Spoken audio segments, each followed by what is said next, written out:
Friends, நான் அஸ்வின் பாபு. இந்த வீடியோவில் ரொம்பவே இன்ட்ரெஸ்டிங்கான டாபிக் தான் பார்க்க போகிறோம்.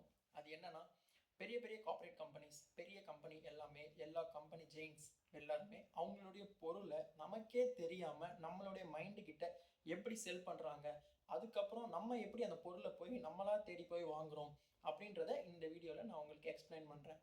அது மட்டும் இல்லாமல் நம்மளுடைய மைண்ட் எப்படி வந்து ஆக்டிவேட் ஆகுது, நம்மளோட மைண்ட் இதில் எப்படி ரோல் ப்ளே பண்ணுதுன்றதையும் நான் எக்ஸ்பிளைன் பண்ணுறேன். வாங்க வீடியோக்குள்ளே போகலாம். ஓகேங்களா? ஃபஸ்ட்டு திங், நம்மளுடைய மைண்ட் வந்து பார்த்தீங்கன்னா நார்மலாக நம்ம சில பேருக்கு இந்த மேட்டர் தெரிஞ்சிருக்கும். இது என்னன்னா, நம்ம மைண்ட் வந்து ரெண்டு மைண்ட் இருக்குது. இது வந்து பார்த்தீங்கன்னா கான்ஷியஸ் மைண்ட், சப்கான்ஷியஸ் மைண்ட் அப்படின்னு சொல்லுவாங்க இல்லைங்களா? நான் ஃபஸ்ட்டு இதை எக்ஸ்பிளைன் பண்ணிடுறேன். கான்ஷியஸ் மைண்ட் அப்படின்னா, நான் இப்போது எனக்கு தெரிஞ்சுதான் நான் இப்போ இந்த வீடியோவில் பேசிக்கிட்டு இருக்கேன். ஓகேங்களா? நான் கையை தூக்குறேன், கையை இறக்குறேன் அப்படின்னா இது எனக்கு தெரிஞ்சு நான் பண்ணுறது. ஓகேங்களா? இது வந்து கான்ஷியஸ் மைண்ட். ஓகேங்களா? சப்கான்ஷியஸ் மைண்ட் அப்படின்னா, நமக்கே தெரியாமல் நம்மளுடைய மைண்டில் ஒரு விஷயத்தை பற்றி நம்ம யோசிச்சுக்கிட்டு இருப்போம். அது ஆட்டோமேட்டிக்காக வேற ஒரு விஷயத்தை திங்க் பண்ணிக்கிட்டு இருக்கோம், அதோட ரிலேட் பண்ணிக்கிட்டு இருக்கோம்.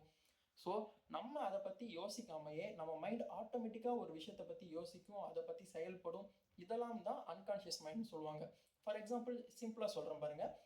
நம்ம சின்ன வயசில் நம்ம ஸ்கூலெல்லாம் இருந்திருப்போம். நம்ம ஸ்டாஃப்லாம் வந்து டீச்சர்லாம் வந்து சொல்லியிருப்பாங்க இல்லைங்களா, என்னப்பா நீங்கள் எல்லாம் பேசிக்கிட்டே இருக்கீங்க, கத்திக்கிட்டே இருக்கீங்க அப்படின்னு சொல்லிட்டு இருப்பாங்க. அதே மாதிரி சில பையன் வந்து கவனிக்கிற மாதிரியே இருக்கும், ஆனால் அவன் அந்த கிளாஸை கவனிச்சிருக்க மாட்டான். அவன் மைண்டு வேற எங்கேயோ இருக்கும். அப்போ கூட மேடம் அந்த ஸ்டாஃப்லாம் வந்து சிம்பிளாக சொல்லுவாங்க, you guys are just physically present but mentally absent அப்படின்வாங்க இல்லைங்களா. அதுக்கு இதுதான் காரணம். அவங்க மைண்டு வேற எங்கேயோ வேற ஒரு வேலையை செஞ்சுக்கிட்டு இருக்கும், ஆனால் ஃபிசிக்கலாக அவங்க வேற ஒரு வேலையை செஞ்சுட்டு இருப்பாங்க. இதுதான் வந்து பார்த்தீங்கன்னா சப்கான்ஷியஸ் மைண்டுன்னு சொல்லுவோம். ஓகேங்களா? ஸோ இந்த சப்கான்ஷியஸ் மைண்ட் எப்படின்னு பார்த்தீங்கன்னா, எல்லாத்தையுமே நம்ம ஒரு விஷயத்த ஃப்யூச்சரில் பாஸ்ட்டில் வந்து நம்ம பார்த்தது எல்லாத்தையுமே ரிஜிஸ்டர் பண்ணிக்கும் நமக்கான. அதை வந்து பெருசாக நம்ம நோட் பண்ண மாட்டோம். ஃபார் எக்ஸாம்பிள் யாரோ ஒரு வார்த்தையை சொன்னாங்க, ஒரு பேச்சை பேசினாங்க, ஒரு பொருளை பார்க்குறோம், ஒரு கலரை பார்க்குறோம், ஒரு எக்ஸ்பீரியன்ஸ் பண்ணியிருக்கோம். நம்ம எங்கேயாவது போயிருப்போம், நம்ம டோரில் எங்கேயாவது கால் இடிச்சிக்கும், கை இடிச்சிக்கும்.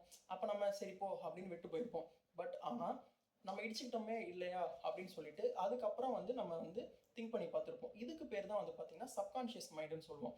ஸோ இதுதான் வந்து இந்த மாதிரி விஷயத்தெல்லாம் தான் வந்து பார்த்தீங்கன்னா நம்ம இந்த மாதிரி பெரிய பெரிய கார்ப்பரேட் ஜெயின்ஸ் எல்லாருமே நம்மளை யூஸ் பண்ணி அவங்களோட பொருளை விற்கிறாங்க. சரி, இதை யூஸ் பண்ணி எப்படி விற்கிறாங்க அப்படின்றத பார்ப்போம். அதுக்கு முன்னாடி வந்து பார்த்தீங்கன்னா இன்குபேஷன் எஃபெக்ட்னு ஒன்று இருக்குது. ஓகேங்களா? அது என்னன்னு பார்த்தீங்கன்னா, இன்குபேஷன் எஃபெக்ட்னா, ஃபார் எக்ஸாம்பிள் நம்ம ஃப்ரெண்டு நம்மகிட்ட ஏதோ ஒன்று பேசியிருப்பான், யாரோ ஒருத்தங்க நம்மள்ட்ட ஒரு கேள்வி கேட்டிருப்பாங்க. ஓகேங்களா? நம்ம அதை பெருசாக கண்டுக்க மாட்டோம், இல்லை தெரிலன்னு சொல்லிட்டு விட்டு போயிடுவோம்.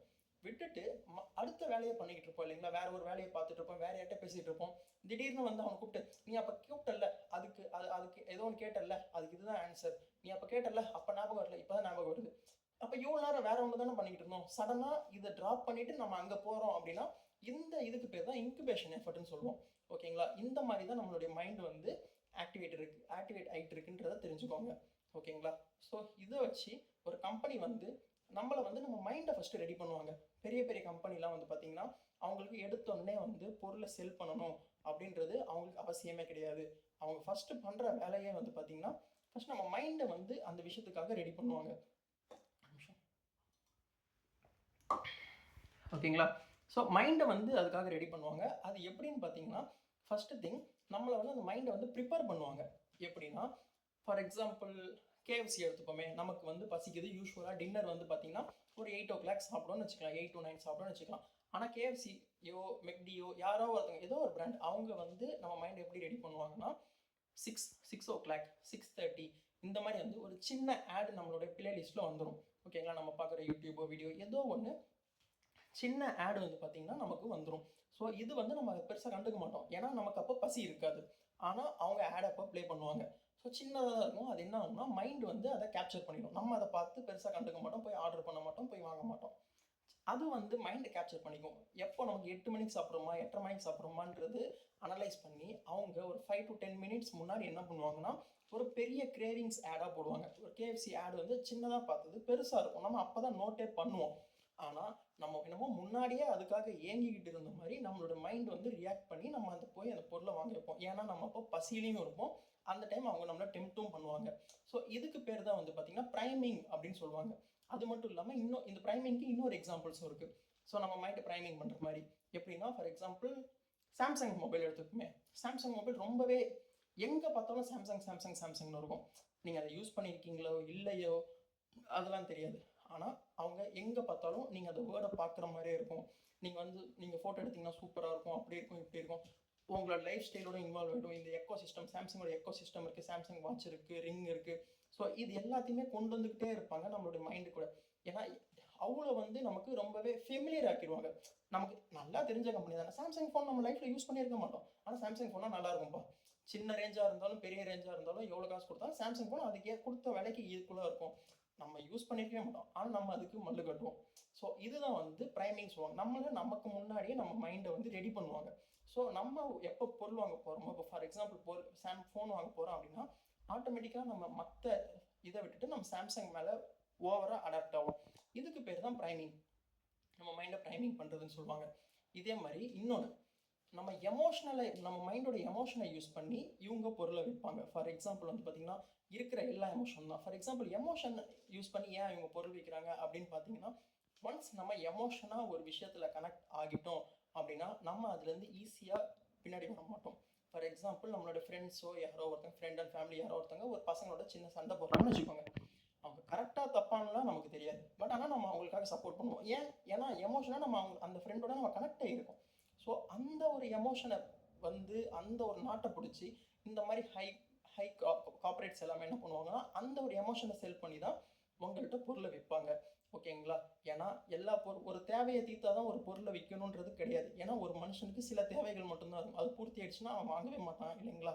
ஸோ அப்போ என்ன பண்ணுவாங்க, இவ்வளோ பெரிய கார்பரேட் கம்பெனி திறந்துச்சுட்டு அவன் என்ன பண்ண போகிறான், அவன் உங்களோட எமோஷனை ப்ளே பண்ணுவான். ஓகேங்களா? ஃபார் எக்ஸாம்பிள் சேஃப்டி, லவ், ஒரு மூட் அப்செட்டாக இருக்குது, கோபமாக இருக்கீங்க, கஷ்டப்படுறீங்க, இது எல்லாத்தையுமே அவன் யூஸ் பண்ணுவான். ஃபார் எக்ஸாம்பிள் சேஃப்டி எடுத்துக்கோங்க, இன்சூரன்ஸ் கம்பெனிலாம் எடுத்துக்கோங்க. அவங்க என்ன பண்ணுவாங்கன்னா ஃபஸ்ட் எடுத்தோடனே அவங்க உங்கள்கிட்ட பேசுகிறதே பார்த்தீங்கன்னா, நாளைக்கு நீங்கள் ஊருக்கு போவீங்க இல்லைங்களா, நீங்கள் எங்கேயோ பைக் ட்ராவல் பண்ணுவீங்க, எதாவது ஆக்சிடென்ட் ஆயிடுச்சுன்னா நாளைக்கு நீங்கள் செத்துட்டிங்கன்னா உங்கள் ஃபேமிலியை யார் பார்த்தோம், அந்த பயத்தை உங்கள்கிட்ட கொண்டு வருவாங்க, அந்த சேஃப்டியை கொண்டு வருவாங்க. அவன் என்ன வைக்கிறான், இன்சூரன்ஸ் வைக்கல, உங்ககிட்ட அந்த பயத்தை வைக்கிறான். அந்த பயத்தை வச்சு அவன் உங்கள்கிட்ட அந்த சேஃப்டியை வைக்கிறான். ஸோ நீங்கள் இப்போ இன்சூரன்ஸ் போட்டோம், நமக்கு எந்த பிரச்சனையுமே இல்லைப்பா அப்படின்ற ஒரு சேஃப்டியை உங்களுக்கு உணர வைப்பான். அதுதான் இன்சூரன்ஸ் கம்பெனிக்காரன் பண்ணுவான். ஃபார் எக்ஸாம்பிள் இந்த மாதிரி இன்சூரன்ஸ் கம்பெனி, இந்த பைக்கிங் இன்சூரன்ஸ், நீங்கள் எந்த இன்சூரன்ஸ், டேர்ம் இன்சூரன்ஸ், எந்த இன்சூரன்ஸாக இருந்தாலும் சரி, இதுதான் பண்ணுவோம். அதே மாதிரி பார்த்தீங்கன்னா ஸ்டேட்டஸை வச்சு தான் முக்கால்வாசி பெரிய பெரிய ஜெயின்ஸ் எல்லாருமே அவங்களுடைய பொருளை சேல் பண்ணுறாங்க. அதுக்கு எல்லாமே ரொம்ப ரிலையபிளான ஒரு எக்ஸாம்பிள் ஐஃபோன். இந்த வீடியோ பார்க்குறவங்க எத்தனை பேர் ஐஃபோன் யூஸ் பண்ணியிருக்கீங்க, இல்லை எத்தனை பேர் வச்சுருக்கீங்க, எத்தனை பேர் அதை யூஸ் பண்ணியிருக்கீங்க? கண்டிப்பாக பண்ணியிருக்க மாட்டோம். பட் ஆனால் நம்ம எல்லாருக்கும் முக்கால்வாசி பேருக்கு எல்லாம் சொல்லுவாங்க ஐஃபோன்னாலே சூப்பராக இருக்கும், ஐஃபோனில் கேமரா எடுத்தால் இந்த ஜேம்ஸ் கேமரானே வீடியோவில் தோற்றுருவோம், அந்த மாதிரி பேசுவோம். ஆனால் நம்ம யூஸ் பண்ணியிருக்கவே மாட்டோம் அந்த ஃபோனை. 1 லட்ச ரூபா, 1.5 லட்ச ரூபா, இப்போலாம் 2 லட்ச ரூபா ஆயிடுச்சு. ஸோ அந்த அளவுக்கான ஸ்டேட்டஸை யூஸ் பண்ணுவாங்க. நீங்கள் அந்த ஃபோன் வச்சுருந்தீங்கனாலே ஒரு பெரிய ப்ரைடு, அந்த மாதிரி என்னமோ அந்த சேஃப்டி என்னமோ நம்ம இந்த இன்னொன்று வேறு சொல்லுவாங்க. நம்மளே அந்த பொருளை வாங்கிட்டு நம்ம அதுக்கு பார்த்தீங்கன்னா ஒரு சப்போர்ட் பண்ணுவோம். என்னன்னா அந்த பொருளை வாங்கிடுவோம், நமக்கு தெரியாமல் நம்மளே வாங்கிட்டு அந்த பொருளுக்கு சப்போர்ட்டும் பண்ணுவோம். இங்கேருந்து சேஃப்டி எதுவுமே வெளில போகாது, இந்த மாதிரியான ஐஃபோனில் இருக்க சேஃப்டி வேறு எந்த ஃபோன்லையும் வராது, ஹேக் பண்ண முடியாது. நம்ம ராணுவ ரகசியம் வச்சிருக்க மாதிரி கண்டிப்பாக நம்ம அதெல்லாம் வச்சிருக்க போகிறது இல்லை. 4 ஃபோட்டோ வச்சிருப்போம், 2 சேட் வச்சிருப்போம், இதுதான் வச்சிருப்போம், இல்லை கேம்ஸ் வச்சிருப்போம். பட் ஆனால் நம்ம 2 லட்ச ரூபா கொடுத்து அந்த பொருளை வாங்குவோம். ஏன்னா அவன் பொருளை விற்கல, அவன் விற்கிறது உங்ககிட்ட பார்த்தீங்கன்னா ஸ்டேட்டஸை விற்கிறான். ஓகேங்களா? அது ஐஃபோன் வச்சுருந்தீங்கன்னா ஒரு ஸ்டேட்டஸ். ஃபார் எக்ஸாம்பிள் ஃபுட் வெரைட்டிஸ்னு பார்த்தீங்கன்னா லவ் எடுத்துக்கோங்களேன். உங்களுக்கு லவ் மூட போகிறீங்க அப்படின்னா டைரி மில்க் சாப்பிடுங்க, லவ் பண்ணுங்க, Silk, Dairy Milk, Kismi. So இந்த மாதிரியான இதுக்கு போவாங்க. ஸோ நெக்ஸ்ட் பார்த்தீங்கன்னா இன்னொன்று, கோவமாக இருக்கீங்களா, ஆங்கிரியாக இருக்கீங்களா, நீ ரொம்ப கோவமாக இருக்க, ஸ்னிக்கர் சாப்பிடு அப்படின்னா. கோவத்துக்கும் ஸ்னிக்கர் சாப்பிட்றதுக்கு என்ன வித்தியாசம்? ஸ்னிக்கர் சாப்பிட்டா தான் கோவம் அடங்குமா? அதே மாதிரி பார்த்தீங்கன்னா இன்னொன்று ரொம்ப இதுவாக இருக்கும், 5 ஸ்டார், என்னது, ஈட் 5 ஸ்டார், டூ நத்திங். எப்படி அது நான் எனக்கு எதுவுமே பண்ண தோணவே இல்லை, ஆனால் அவன் என்ன பண்ணுறான்னா எதுவுமே பண்ண தோணலன்னா 5 ஸ்டார் சாப்பிடணுமா? லாஜிக்கே இருக்காது. பட் ஆனால் அவன் என்ன பண்ணுறான்னா உனக்கு மூட் அப்செட்டாக இருக்கா, நார்மலாக இருக்கியா, அப்போ நீ இந்த 5 ஸ்டார் சாப்பிடு அப்படின்னு உங்கள்கிட்ட விற்பான். ஸோ இந்த மாதிரி லேசியாக இருக்கியா, லேசியாக இருக்க, நான் எந்த வேலையும் செய்ய மாட்டேன், அப்போ நான் 5 ஸ்டார் சாப்பிடணும். ஸோ புரியுதுங்களா? உங்களுக்கு தேவைன்றதை விற்க மாட்டான். ஓகேங்களா? உங்களோட எமோஷன்ஸை யூஸ் பண்ணி தான் அவன் எல்லாத்தையுமே செல் பண்ணுவான். ஸோ இந்த மாதிரி நம்மளோட எமோஷனுக்கு நம்ம அடிக்ட் ஆகிடக்கூடாது. ஒரு பொருளை நம்ம வாங்குகிறோம் அப்படின்னா நம்ம ஃபஸ்ட்டு ஒரு பொருள் வாங்க போகிறோம் அப்படின்னா நல்லா யோசிக்கணும். ஃபஸ்ட்டு இந்த பொருள் நமக்கு எதுக்கு தேவை, எதுக்கு தேவை இல்லை, இது ஃபஸ்ட்டு வேணுமா வேணாமா, இதுக்கு இவ்வளோ ஸ்பெண்ட் பண்ணுறோம் அப்படின்னு சொல்லிட்டு அதை நல்லா யோசித்து விற்கணும். எப்போ ஃபார் எக்ஸாம்பிள் நம்ம வீட்டில் நீங்களே போய் பாருங்கள், நம்ம எல்லாருமே வந்து பார்த்திங்கன்னா நிறைய பொருள், தேவையில்லாத பொருள் வீட்டில் எல்லார் வீட்லையுமே வாங்கி வச்சுருப்போம். ஏன்னா நம்ம ஒவ்வொரு வாடியும் தோத்துக்கிட்டே இருப்போம் இந்த கார்பரேட் கம்பெனிஸ் கிட்ட. ஓகேங்களா, தோத்துக்கிட்டே இருக்கியடா அந்த மாதிரி தான் இருக்கும். நார்மலாக ஒரு கடைக்கு போவோம், பொருளுக்கு போவோம், ஒரு மாலுக்கு போவோம், தேவையில்லாமல் அந்த பொருள் வாங்குவோம். அந்த பொருள் என்னமோ நமக்கு ரொம்ப பழகின மாதிரி இருக்கும், ரொம்ப தெரிஞ்ச மாதிரி இருக்கும். ஏன்னா இதுதான் அவன் சப்கான்ஷியஸ் மைண்டை இப்படி தான் யூஸ் பண்ணுவான், ப்ரைமிங் பண்ணிடுவான். நமக்கு நம்ம மைண்டை வந்து அவன் ட்ரைன் பண்ணிடுவான். என்னமோ அந்த பொருள் நமக்கு ரொம்ப நாளாக தெரிஞ்ச மாதிரி, அந்த பொருள் ரொம்ப யூஸ் பண்ண மாதிரி, பழகின மாதிரி இருந்துடும்.